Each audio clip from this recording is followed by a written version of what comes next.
Benvinguts al Friki Online, càpsula 904. Ens en anem a Panini, ens en anem a Marvel i a Titan Comics. Ens en anem a Conan per partida doble, el nostre bàrbar preferit, amb Conan el Bàrbaro, Biblioteca Conan, Conan el Bàrbaro, volum número 8. El número 4 de Conan el Bàrbaro de Titan Comics, que és la sèrie que estan fent ara de grapa, i la recopilació amb el número 19 de La espada salvaje de Conan. Tela marinera de Conans. Com comencem? Doncs amb la mateixa espada salvaje, que porta, com sempre, tapa dura, introducció de Roy Thomas. Aquí ens explica com ja està acabant la seva etapa a Marvel en aquells moments, que després hi tornaria, però aquí acaba la seva etapa com a guionista i coordinador de la sèrie. En els dibuixos... Uau, m'he deixat les ulleres. Ah, no, estan aquí. Un segon. És que si no, no hi veig. Bé, sé que tenim a Buscema, però també tenim altres dibuixants que m'agradaria anar veient qui són perquè no me'n recordo de memòria. Mike Vicksburg i Alfredo Alcalá a la tinta, en aquesta primera història. Alfredo Alcalá sempre acaba de definir els dibuixos, a mi m'agrada molt com a entintador i sempre funciona molt bé. Després tenim Henry Chan, un altre de la colla d'Alcalá, que també funciona molt bé. I després, com no, ja tornem al clàssic. El clàssic John Buscema amb Dan Bullandi a la tinta. Un Buscema esplèndid, com sempre, en aquesta etapa de Conan. Funciona realment molt bé. Un detallet molt interessant, un petit regal que va sortint aquí, que és aquest storyboard de Neal Adams. És un storyboard per la pel·lícula que no va sortir a la pel·lícula, tota aquesta escena, amb el text del que està passant. És una petita història, una seqüència que no va sortir a la pel·li, però que sí que va fer l'storyboard Neal Adams. I per acabar, doncs, una altra història de Buscema, aquest cop amb tinta d'ell mateix, cosa que no li acabava d'agradar, perquè li portava molta feina, i amb els llapis ja en tenia prou, i la tinta no es pagava tan bé. Doncs ja sabeu el que té aquesta número 19, l'Espada salvaje de Conan, que porta per títol La ciudad de las calaveras.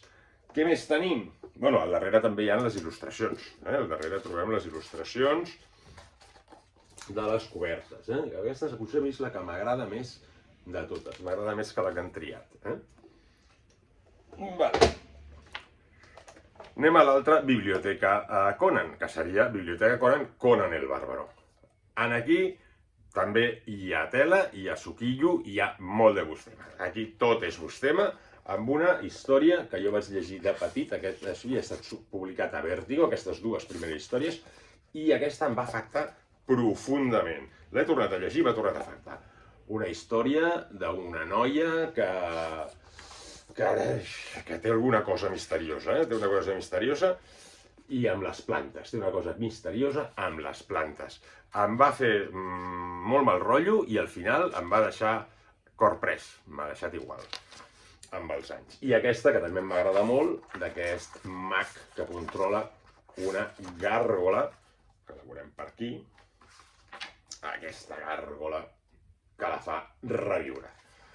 A part d'això, doncs tindrem la primera història de l'Espada salvaje de Conan, que s'inclou aquí, perquè tindria que haver sortit aquí, però al final va ser la que va sortir pel número 1 de l'Espada salvaje de Conan, també de Buscema, i això també molt interessant, una doble història amb Red Son. Al final també article de Roy Thomas, una història més, un article de Roy Thomas, on ens explica com va anar tot plegat, els extras,